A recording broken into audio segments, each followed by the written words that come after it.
አንድ ሰውዬ ሰርግ ይጋበዝና ወደ አዳራሹ ሲገባ የተመለከተው ነገር ሁሉ ግር ይለዋል። ሙሽሪት የለበሰችው አረንጓዴ ቬሎ ነው። ሙሽራ የለበሰው አረንጓዴ ሱፍ ነው። የተቀመጡበት ሶፋ አረንጓዴ ነው። ምንጣፉ አረንጓዴ ቀለም ነው ያለው። ይባስ ብሎ ደግሞ የህዝቡ ልብስ በጠቅላላ አረንጓዴ ሆኖ ሲመለከት አስተባባሪውን ያስጠራውና ምንድነው እየተካሰተ ያለው ነገር ብሎ ይጠይቀዋል። አስተባባሪው ምንድነው የሆነው ሲል ያየውን ነገር ነገረው። ምንድነው ሁሉ ነገር አረንጓዴ? ይሄ ባህላችን ነው ወይ? ቢያንስ ባህላችንም ባይሆን እኔን እንኳን አትነግሩኝም ወይ? እኔም አረንጓዴ ለብሼ እንድመጣ ብሎ ቅሬታውን ያቀርባል። አስተባባሪውም የሆነ ነገር ጠረጠረና እባክዎትን እስቲ መነጽሮትን ሊያወልቁ ይችላሉ ብሎ ይጠይቀዋል። ሰውየው መነጽሩን ሲያወልቅ ሲመለከት ሙሽሪትም ነጭ ነው የለበሰችው፣ ሙሽራውም ጥቁር ነው የለበሰው፣ ታዳሚዎችም የተለያየ አይነት ልብስ ነው የለበሱት። በኋላ ላይ የችግሩ ምንጭ ሲጣራ ሰውየው ያደረገው አረንጓዴ መነጽር ነው። ነገሮችን ሁሉ አረንጓዴ አድርጎ የሚያሳየው መነጽር። ልክ እንደዚህ እኛ ክርስቲያኖችም በመናልፍበት የመከራ ህይወት መከራው ሳይሆን እየጎዳን ያለው መከራውን የምናይበት መነጽር ነው። ይሄ መነጽር መጽሐፍ ቅዱሳዊ ካለመሆኑ የተነሳ በርካታዎቻችን በዚህ ምድር ላይ በመናሳልፋቸው መከራዎች ውስጥ መከራው ለኛ ጥቅም እየዋለ ሳይሆን መከራው እየሰበረን ከእምነት እያሸሸን እየወሰደን ነው። በዛሬ ትምህርት ላይ እግዚአብሔር ወደ አንድ ክርስቲያን መከራን ይልካል ወይ? ከእግዚአብሔር የሚመጣ መከራ አለ ወይ? ከእግዚአብሔር የሚመጣ ገደብ አለ ወይ? ለምንድነው እግዚአብሔር ወደ አንድ ክርስቲያን ህይወት መከራን የሚልከው? ለምን ዓላማ ነው የሚለውንና የመከራን ጥቅም ነው የምንመለከተው ማለት ነው።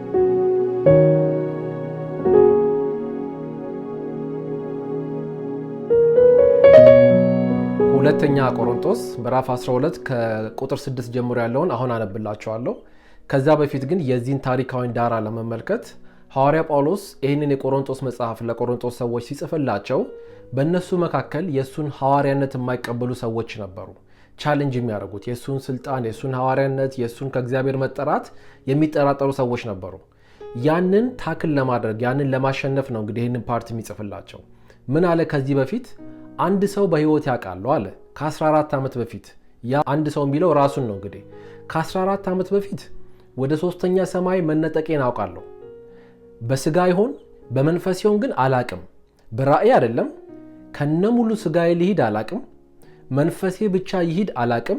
ነገር ግን እንዳልናገረው የተከለከልኩት እንዲሁም በሰው ቋንቋ ሊገለጥ የማይችሉ በርካታ ነገሮችን ተመልክቼ ተመልሻለሁ ከ14 ዓመት በፊት ብሎ አሁን ቀጥሎ ያለውን ይነግራቸዋል። ቁጥር 6 ነገር ግን ማንም ስለ እኔ ከሚያየውና ከሚሰማው በላይ እንዳይገምተኝ ከመመካት እቆጠባለሁ። ከዚህ ታላቅ መገለጥ የተነሳ እንዳልታበይ የሥጋ መውጊያ እርሱም የሚያሰቃየኝ የሰይጣን መልእክተኛ ተሰጠኝ። ይህ ነገር ከኔ እንዲወገድልኝ ጌታን 3 ጊዜ ለመንኩት። እርሱ ግን ጸጋዬ ይበቃሃል፣ ኃይሌ ፍጹም የሚሆነው በድካም ጊዜ ነውና አለኝ። ስለዚህ የክርስቶስ ኃይል በእኔ ያድር ዘንድ ይበልጥ ደስ እያለኝ በድካሜ እመካለሁ። ስለ ክርስቶስ በድካም፣ በስድብ፣ በመከራ፣ በስደትና በጭንቀት ደስ የምሰኘው ለዚህ ነው። ስደክም ያን ጊዜ ብርቱ ነኝና። ዋው! በጣም የሚገርም የእግዚአብሔር ቃል ክፍል ነው። በጣም ብዙ መርሆች ውስጡ አሉ። በጣም ብዙ ሴክሬቶች ውስጡ አሉ። ዛሬ የምናተኩረው ግን በርዕሳችን ላይ ነው። ጳውሎስ ምን አለ? እግዚአብሔር እንዳልታበይ ብሎ የሥጋ መውጊያ የሆነውን የሰይጣን መልእክተኛን ሰጠኝ አለ። ለምንድን ነው የተሰጠ? እንዳልታበይ፣ በፕራይድ እንዳልወድቅ። በፕራይድ እንደወደቁት እንደ ብዙዎቹ እንዳትሆን። የስ ከተገለጠልኝ ታላቅ መገለጥ የተነሳ በእኔ ላይ ከፈሰሰው ቅባት የተነሳ ከተመለከትኩት የእግዚአብሔር ምስጢር የተነሳ እንዳልታበይ እግዚአብሔር የሥጋ መውጊያ የሆነ የአጋንንት የሰይጣን መልእክተኛን ላከብኝ። ስፒሪት ኦፍ ፕራይድ እንዳያገኘኝ እግዚአብሔር ይሄን መልእክተኛ ላከብኝ እያለ ነው ሐዋርያ ጳውሎስ። ይሄ የሥጋ መውጊያ የተባለው የሰይጣን መልእክተኛ ምንድን ነው? አንዳንዶች የሚጥል በሽታ ነው የተሰጠው ይላሉ። አንዳንዶች የሆድ በሽታ ነው፣ አንዳንዶች ኮልታፋነት ነው ይላሉ። አንዳንዶች ደግሞ እዚሁ ቆሮንቶስ ቸርች ያሉ ሐሰተኛ መምህራን ናቸው የሱ የሥጋ መውጊያ ብለው ይተነትናሉ። መጽሐፉ ግን ምንም ስለማይል እኛ ምንም አንልም። አንድ ነገር ግን የምናውቀው ነገር ምንድነው? ይሄ የአጋንንት መልእክተኛ የተባለው የሥጋ መውጊያ ነው። መውጊያ ነው፣ ያማል ማለት ነው። በየሆነ ጊዜ እየመጣ በጳውሎስ ህይወት ላይ ስጋው ላይ ሊሆን ይችላል፣ ህይወቱ ላይ ነፍሱ ላይ የሆነ ፔን ህመም ይለቅበታል ማለት ነው። የአጋንንት መልእክተኛም ነው። የአጋንንትን ፍሬ ሁላችንም እናውቃለን። የአጋንንት መልእክተኛ ነው። የስጋ መውጊያ ነው። ደስ የማይል ነገር ነው። የሚያም ነገር ነው። አንዳንዴም ሊያስለቅሰው በጸሎት ጊዜ እንዲያነባ ሊያደርገው የሚችለው ነገር ሊሆን ይችላል። ዞሮ ዞሮ ግን ሐዋርያ ጳውሎስ እንዳይታበይ ብሎ እግዚአብሔር አምላክ የስጋ መውጊያ የሆነ የአጋንንት መልእክተኛን በሱ ላይ ያስቀመጠ። ይህንን መልእክተኛ የላከበት እግዚአብሔር እንደሆነ አድርጎ ነው ጳውሎስ የሚናገረው። አንደኛ ተሰጠኝ ነው የሚለው፣ ጊፍት ተሰጠኝ ነገር ነው የሚለው። እግዚአብሔርም እንዲያነሳልኝ 3 ጊዜ ለመንኩት ይላል።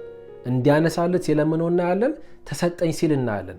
እግዚአብሔር ነው ጳውሎስ ህይወት ላይ ይህንን የአጋንንት መልእክተኛ የላከበት። በጣም ነው የሚደንቀው። የጳውሎስ ምላሽ ምን ነበረ? ጳውሎስ በዚህ ነገር አንደኛ አልተስማማም፣ ሁለተኛ ነገር ህመም ፈጥሮበታል። ስለዚህ ወደ እግዚአብሔር መጸለይ ጀመረ። ወደ እግዚአብሔር 3 ጊዜ ጸለይኩ ይላል። 3 ጊዜ ማለት እግዚአብሔር ሆይ ይህን አንሳልኝ 1፣ እግዚአብሔር ሆይ ይህን አንሳልኝ 2፣ እግዚአብሔር ሆይ ይህን አንሳልኝ 3 አይመስለኝም። 3 ጊዜ ማለት 3 ሲዝን ሊሆን ይችላል።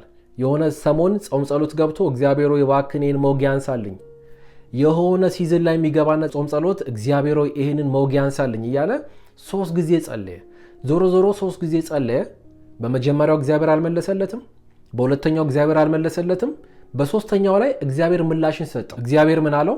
ይህንን የሰይጣን መልእክተኛ የሆነውን የስጋ መውጊያ እንዳነሳልን የምትፈልገው? አዎ ጌታዊ እባክህ አንሳልኝ። ሐዋርያ ጳውሎስ አላነሳልህም፣ ጸጋዬ ይበቃሃል። ይህንን ህመም የምትሸከምበት የሰጠው ጸጋ አለ። ስለዚህ ላነሳልህ አልችልም፣ ካንተ ጋር ይሰነብታል። አታውቅም እንዴ? ምንድነው ጌታዊ? ምንድነው ማውቀው? እናንተ ስትደክሙ እኮ በድካም ጊዜ ኃይሌ ይበረታል። አንተ ስትደክም በአንተ ውስጥ አልፎ የሚሰራው የኃይሌ መጠን ይጨምራል። ኃይሌ እኮ ፍጹም ሆኖ በእናንተ ውስጥ የሚሰራው በእናንተ ድካም ጊዜ ነው ይለዋል ጳውሎስ። ምን ማለቱ ነው?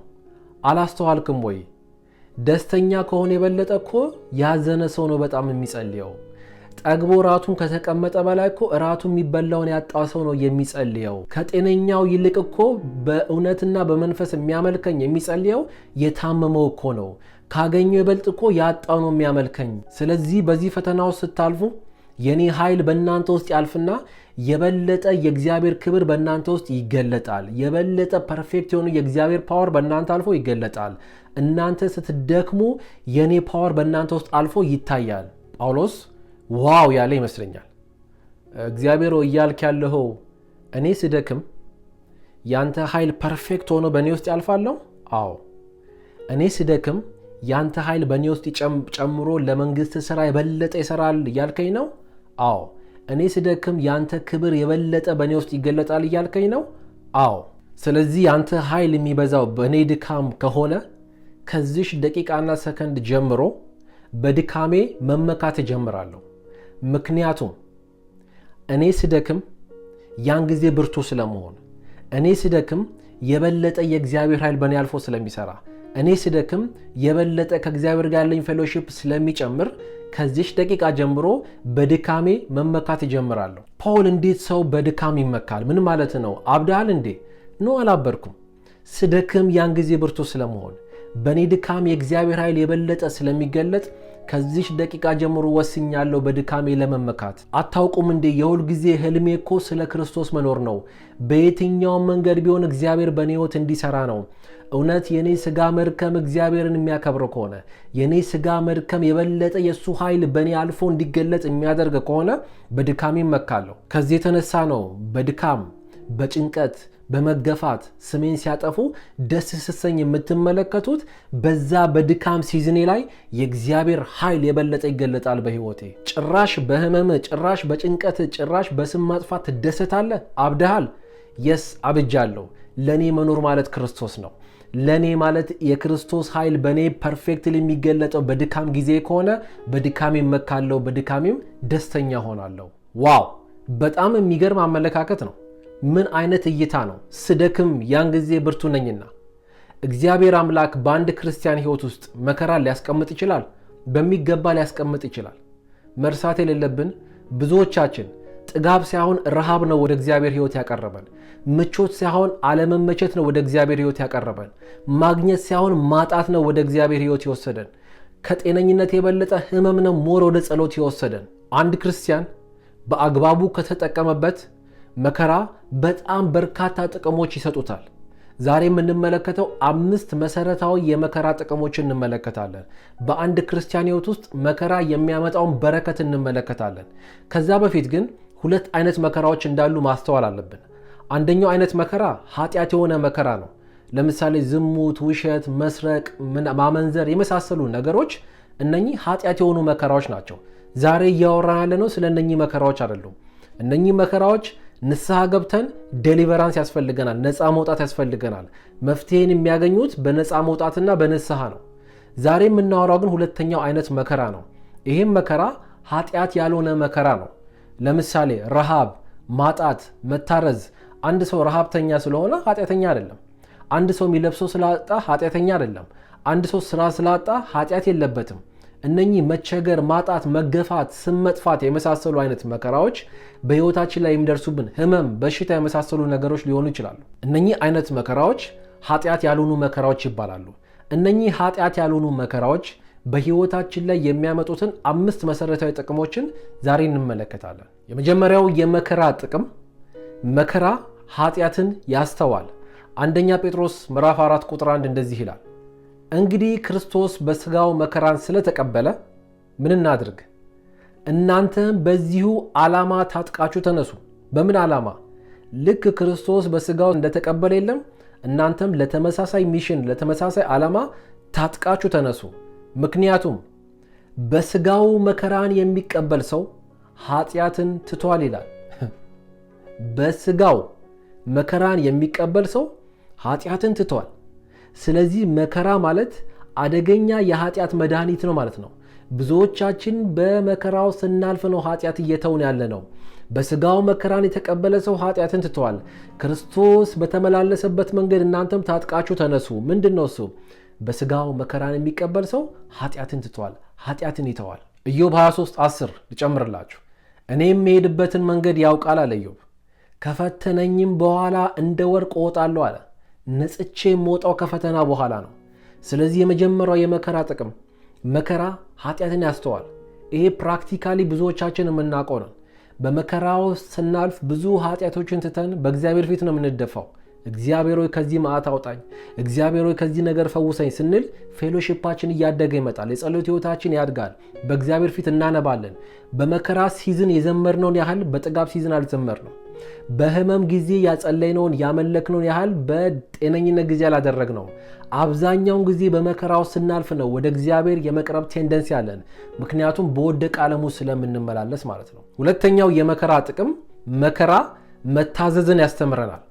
ዕብራውያን ምዕራፍ 5 ቁጥር 13 እንደዚህ ይላል፣ ኢየሱስ በዚህ ምድር በኖረበት ዘመን ከሞት ሊያድነው ወደሚችለው ጸሎትንና ልመናን ከታላቅ ጩኸትና ከእንባ ጋር አቀረበ። ፍጹም ትሑት ሆኖ በመታዘዙም ጸሎቱ ተሰማለት።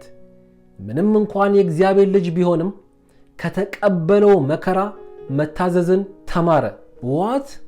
ጌታ ኢየሱስ ክርስቶስ ከተቀበለው መከራ ነው መታዘዝን የተማረው? አዎ። ከተቀበለው መከራ ነው ኦቢዲየንስን የተማረው? አዎ። ስለዚህ መከራ ኦቢዲየንስን ያስተምራል፣ በሚገባ ያስተምራል። መታዘዝን ያስተምራል። የሚወደኝ ቢኖር ቃሌን ይጠብቃል እንዳለው ጌታ ኢየሱስ። ትልቁ የክርስትና ቫልዩ፣ ትልቁ የክርስትና ስቴት የሚባለው መታዘዝ ነው። እኛ እንድንታዘዝ የተጠራን ህዝቦች ነን። ስለዚህ መታዘዝን የምንማርበት መንገድ በጣም ወሳኙ መንገድ መከራ ነው እያለ ነው። እንኳን እናንተ ጌታ ኢየሱስ ክርስቶስ እንኳን በመከራ ውስጥ መታዘዝን ተምሯል ይላል። ዋት? ጌታ ኢየሱስ መታዘዝን ተምሯል? አዎ ተምሯል። ለአባቱ መገዛትን በመከራ ውስጥ ተምሯል እያለን ነው የእግዚአብሔር ቃል። ስለዚህ ሁለተኛው የመከራ ጥቅም ምንድን ነው? መከራ መታዘዝን እንድንማር ያደርገናል። እያለፍንበት ያለው መከራ በሚገባ ከተጠቀምንበት፣ በእግዚአብሔር ቃል መነጽር ተመልክተ ነው መነጽራችንን ቀይረን ከተጠቀምንበት መታዘዝን እንድንማር ነው የሚያደርገን። ኦቢዲየንስን እንድንማር ነው የሚያደርገን። ደግሞ እንደምታውቁት መታዘዝ ፍሬው ስንት ነው? ሚሊየን ነው። እግዚአብሔርን መታዘዝ ማለት ሌላ ምን በረከት አለ? ሌላ ሁሉ ይከተላቸዋል እንደሚለው እግዚአብሔር ቃል ማለት ነው። ሶስተኛው የመከራ ጥቅም መከራ በውስጣችን የሚሰራው የእግዚአብሔር ኃይል እንዲጨምር ያደርጋል። ቀደም ብሎ ሐዋርያ ጳውሎስ እንደተናገረው አስተውላችሁ ከሆነ ቁጥር 9 ላይ እንደዚህ ይላል። ሁለተኛ ቆሮንቶስ ምዕራፍ 12 እርሱ ግን አለ ጸጋዬ ይበቃሃል፣ ኃይሌ ፍጹም የሚሆነው በድካም ጊዜ ነውና አለኝ ይላል። ዋት? ኃይሌ ፐርፌክት የሚሆነው በድካም ጊዜ ነው። ኃይሌ ፍጹም የሚሆነው በድካም ጊዜ ነውና ድካም ይጠቅማቸዋል፣ መከራ ይጠቅማቸዋል። መገፋት፣ ስማችሁ ቢጠፋ፣ ብትራቡ ምናምን ተጠቀሙበት። ማለፉ አይቀርም እኮ ተጠቀሙበት። ያንን ለመንፈሳዊ ሕይወት እድገታችሁ አውሉት። ምክንያቱም እናንተ ስትደክሙ በድካማችሁ የእግዚአብሔር ኃይል ብርቱ ይሆናል። ምክንያቱም ያን ጊዜ ስትደክሙ ኃያል የምትሆኑበት ምክንያት ለዛ ነው። ይሄ የብዙ ክርስቲያኖች ምስክርነት ነው። ደከምን ብለን በኃጢአት አላልኩም፣ ቀድሜ ተናግሬያለሁ። በተለያየ ድካሞች፣ በማጣት፣ በመራብ፣ በመሳሰሉ ነገሮች ደከምን ስንል የእግዚአብሔር ፕሬዘንስ ይበዛልናል። የእግዚአብሔር ኃይል በእኛ ውስጥ አልፎ ሲሰራ እናያለን። እግዚአብሔር ላይሰራ ይችላል ብለን ባሰብንበት ሲዝን ከመድከማችን የተነሳ እግዚአብሔር ኃያልነቱ ሲገለጥ ተመልክተናል። ስለዚህ ሶስተኛው የመከራ ጥቅም በአግባቡ ከተጠቀምንበት የእግዚአብሔር ኃይል በእኛ ሕይወት ውስጥ ፐርፌክትሊ ኃያል ሆኖ እንዲገለጥ ያደርገዋል ማለት ነው። አራተኛው አስደናቂ የመከራ ጥቅም በክርስቲያን ሕይወት ውስጥ ለእግዚአብሔር ክብርን ያስገኛል። ብዙዎቻችን እንደምናስበው አይደለም። ብዙዎቻችን በሆነ መከራው ስናልፍ እግዚአብሔር ሆይ ስምህ እንዳይዋረድ እባክህን ገንዘብ ስጠኝ፣ ስምህ እንዳይጠፋ ጎዳና አታውጣኝ፣ ስምህ እንዳይጠፋ ስምህ አይጥፋ የመሳሰሉ ነገሮች እንላለን። በአብዛኛው ጊዜ ግን ለእግዚአብሔር ክብር የሚያመጣው መከራ ነው። ዮሐንስ ወንጌል ምዕራፍ 9 ከቁጥር 1 ጀምሮ እንደዚህ ይላል። በመንገድ ሲያልፍም ጌታ ኢየሱስ ከተወለደ ጀምሮ አይነ ስውር የሆነን ሰው አየ። ደቀ መዛሙርቱም ረቢ አሉት። አቤት አለ። ይህ ሰውዬ አይነ ስውር ሆኖ እንዲወለድ ኃጢአት የሰራው ማን ነው? ወላጆቹ ወይንስ ራሱ ነው ብለው ጠየቁት። ኢየሱስም እንዲህ ሲል መለሰ፣ እርሱ ወይንም ወላጆቹ ኃጢአትን አልሰሩም። ይህ የሆነው ግን የእግዚአብሔር ሥራ በእርሱ ሕይወት እንዲገለጥ ነው። ምድር ላይ እንትፍ ብሎ በምራቁ ጭቃ በጀ፣ የሰውየውንም አይን ቀባና ሄደህ በሰሊሆም መታጠቢያ ታጠብ አለው። ሰውየውም ሄደ፣ ታጠበ፣ እያየም ተመልሶ መጣ። የእግዚአብሔር ሥራ በእሱ ሕይወት እንዲገለጥ ነው አለ። አይነ ስውር የሆነው ፌር አይደለም የሚያስብል ነገር እኮ ነው፣ ግን የእግዚአብሔር አሰራር ነው። እውር የሆነበት ምክንያት የአባቱ ኃጢአት፣ የእናቱ ኃጢአት፣ የራሱ ኃጢአት፣ የጎረቤቱ ኃጢአት አይደለም። አይነ ስውር የሆነበት ምክንያት የእግዚአብሔር ሥራ በሱ ሕይወት እንዲገለጥ ነው። ይሄውን የመጣው አይኑ አሁን ተፈወሰ። ክብሩ ማን ነው የሚወስደው? እግዚአብሔር ክብሩን ይወስዳል። ለዚህ ዓላማ የተመረጠ ሰው ነው እያለ ነው ማለት ነው። ሰው ብዙዎቻችን የምናልፍበት መከራ በሰማይ ብዙ ትርጉም አለው ማለት ነው። በስተመጨረሻ ላይ ለእግዚአብሔርን ክብር የሚያመጣ ነው ማለት ነው። መከራው እኮ መሄዱ አይቀርም። መከራው ለእኛ ጥቅም ሰጥቶ ለእግዚአብሔር ክብር ሰጥቶ ነው የሄደው ወይንስ ዳግም ሊመለስ ምንም ጥቅም ሳንጠቀምበት ነው የሄደው? ትልቁ ጥያቄ እሱ ነው ማለት ነው። አራተኛው የመከራ ጥቅም መከራ ለእግዚአብሔር ክብርን ያስገኛል። አምስተኛው የመከራ ጥቅም እምነታችን እውነት መሆን አለመሆኑን ፈትነን እንድናቅበት ነው። እውነት ከሆነ እንቀጥልበታለን፣ እምነታችን ችግር ካለበት ደግሞ እንሰራበታለን። ስለዚህ እምነታችን ጀኒውን ይሁን ወይንስ አይሁን የሚለውን ለይተን የምናቅበት አንዱ መንገድ በመከራው ስናልፍ ነው። አንደኛ ጴጥሮስ ምዕራፍ 1 ከቁጥር 6 ጀምሮ እንደዚህ ይላል፣ አሁን በብዙ አይነት ፈተና ውስጥ ሆናችሁ ለጥቂት ጊዜ መከራን ብትቀበሉም እንኳን በዚህ ጊዜ እጅግ ደስ ይላቸዋል። እነዚህ ነገሮች በእናንተ ላይ የደረሱት ምክንያቱ ማለቱ ነው በእሳት ተፈትኖ ቢጠራም ጠፊ ከሆነ ወርቅ ይልቅ እጅግ የከበረው እምነታችሁ እውነተኛ መሆኑ እንዲረጋገጥና ኢየሱስ ክርስቶስ በሚገለጥበት ጊዜ ምስጋና፣ ክብርን፣ ውዳሴን እንዲያስገኝላችሁ ነው። እምነታችሁ እውነት መሆኑን አለመሆኑ ቼክ እንዲደረግ በብዙ አይነት ፈተና ውስጥ ታልፋላችሁ። በዛ ፈተናው ስታልፉ ወርቃችሁ ከተገኛችሁ እምነታችሁ ላይ ትሰራላችሁ። ፈተናውን ካለፋችሁ እውነትም ውስጣችሁ ያለው እምነት ጄኒዊን ነው ማለት ነው። ይህንን የጻፈው ሐዋርያው ጴጥሮስ በተግባር ይሄን ነገር ያውቀዋል። ትዝ ካላችሁ ጌታ ኢየሱስ እኔ መሄዴ ነው መሞቴ ነው ሲላቸው ኖ ማንም ደቀ መዝሙር ወደ ኋላ ሊቀር ይችላል፣ እኔ ግን አብሬው ሞታለሁ ብሎ ፉከራ ሲጀምር ጴጥሮስ ኢየሱስ ምን አለው? ኖ ጴጥሮስ አንተ እንደውም ዶሮ ሳይጮህ 3 ጊዜ ትክደኛለህ።